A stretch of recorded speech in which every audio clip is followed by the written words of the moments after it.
Bonjour à toutes, bonjour à tous, bienvenue dans ce nouvel entretien dans lequel nous allons traiter de la thématique du luxe. C'est un domaine qui parfois fait l'objet de beaucoup de critiques et de clichés. Une des associations d'HEC Lausanne est Elist. Elle a pour but de justement contrer ces clichés et créer un nouveau luxe. C'est aussi ce que beaucoup de professionnels s'attardent à faire, notamment notre invitée du jour, Virginia Vialmin. Virginia, bonjour. Bonjour. Vous êtes donc la créatrice de Vivi Friulane, qui est donc une nouvelle marque de chaussures qui reprend la tradition des Friulane dont vous allez nous parler. Et vous êtes un peu, on peut dire, en phase d'essayer de créer ce fameux luxe 2.0, ou en tout cas d'essayer de produire des produits de qualité, tout en gardant une clientèle assez élevée. Est-ce que vous pouvez nous parler de votre histoire et de l'histoire de votre marque? Oui, bien sûr, merci. Alors oui, en effet, Vivi Friulane, c'est une nouvelle marque qui date donc que j'ai créée en septembre 2020, avec une première capsule donc en novembre 2020. Et puis donc ce sont des chaussures artisanales qui viennent du Friuli, d'où je viens. Et donc faites à la main en Italie, 100% en Italie. Et puis voilà, il y a un seul type, un seul modèle de chaussures. On a gardé le modèle donc original, comme vous pouvez le voir. Et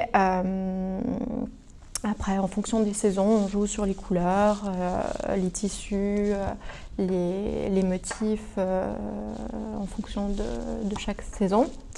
Et puis, on fonctionne principalement avec des capsules, donc c'est des petites quantités. Donc tout est vraiment sur mesure et calculé en fonction de la demande et des quantités vendues et tout ça. Et puis voilà, les Friulanes sont nées, datent déjà de la Seconde Guerre mondiale. Après la Seconde Guerre mondiale, les femmes les fabriquaient donc avec des produits recyclés. Comme les pneus de vélo pour les semelles. Et puis, pour les tissus, elles utilisaient aussi des rideaux, enfin ce qui restait vu qu'après la guerre, voilà, il ne restait peut-être pas grand-chose. Donc, beaucoup de produits recyclés. Et c'est après donc, qu'elles ont été adoptées par les gondoliers à Venise. Donc, surtout parce qu'en fait, la semelle en pneu de vélo n'abîmait pas les gondoles, le bois des gondoles des bateaux, des gondoliers. Et puis après, voilà, elles sont devenues plus connues dans toute l'Italie donc depuis un moment. Et voilà, j'ai souhaité transporter le produit et l'histoire donc de cette région en Suisse et dans d'autres pays. On sent beaucoup de passion quand vous parlez, on sent que vous aimez ce que vous faites. Et pourquoi est-ce que pour vous, c'est important de produire quelque chose d'éthique, de responsable, de durable? Alors je pense que c'est important et puis on arrive avec ce produit à maintenir ce produit durable dans le sens que c'est un produit assez intemporel qu'on propose. Il y a un seul modèle. Donc intemporel, donc durable. Et puis, certes, on joue après, comme je le disais, sur des couleurs en fonction des saisons, sur des motifs, des tissus, etc. Mais toujours en quantité restreinte, sous forme de capsule en fait.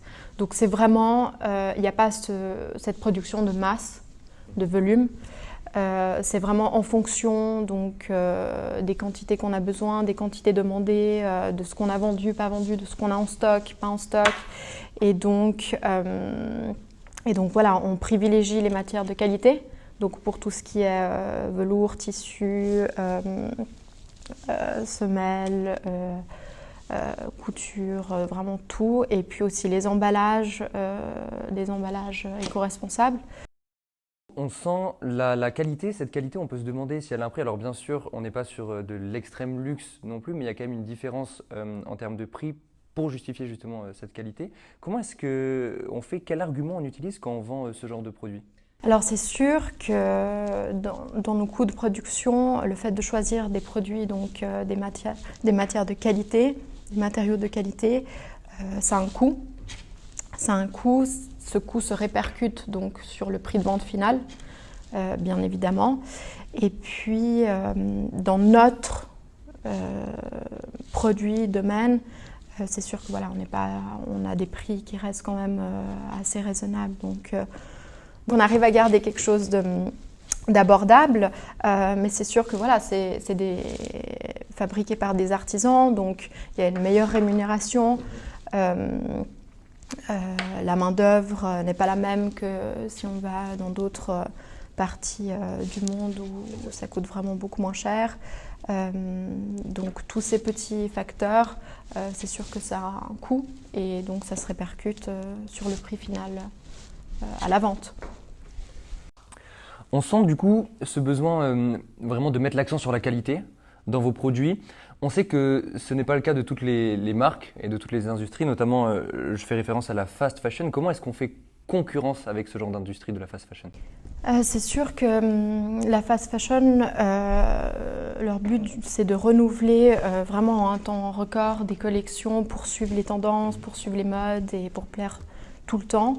Mais c'est une production de masse, donc qui dit masse dit coût de production inférieur. C'est vraiment du volume, donc ils peuvent se permettre aussi de proposer des prix beaucoup plus bas, des prix finaux beaucoup plus bas, mais voilà, ils utilisent sûrement des produits, des matériaux de moins bonne qualité, donc moins bonne qualité, moins durable. Un quelconque vêtement de basse qualité, c'est sûr qu'il va durer beaucoup moins longtemps que peut-être quelque chose qui est un peu plus haut de gamme et avec des produits, des matériaux avec une meilleure qualité. Et puis, donc nous, c'est tout à fait l'inverse.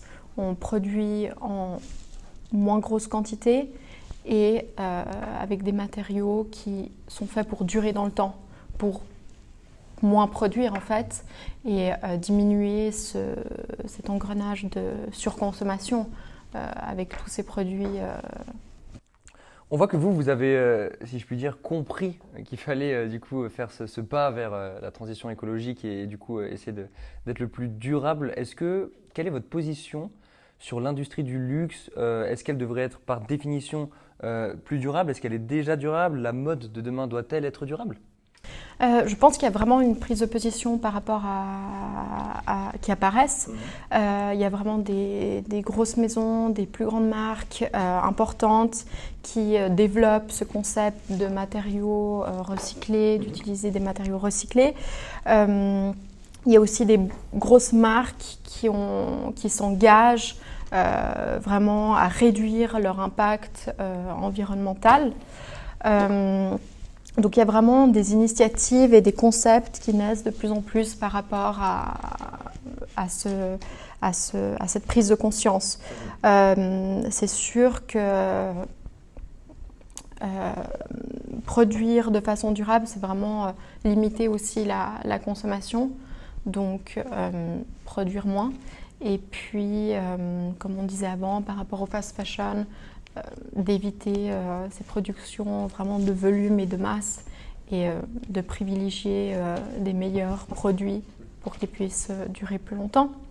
Du coup, les marques, de façon générale, donc on a un très bon exemple avec la vôtre, mais comment est-ce qu'elles s'adaptent à la demande de transparence et d'éthique des consommateurs qui, par exemple, de plus en plus jeunes, notamment notre génération, s'intéressent vraiment à essayer d'acheter des produits de qualité, éthique, etc. Comment est-ce qu'une marque peut s'adapter pour continuer à faire son business tout en respectant la demande des consommateurs concernant ce point?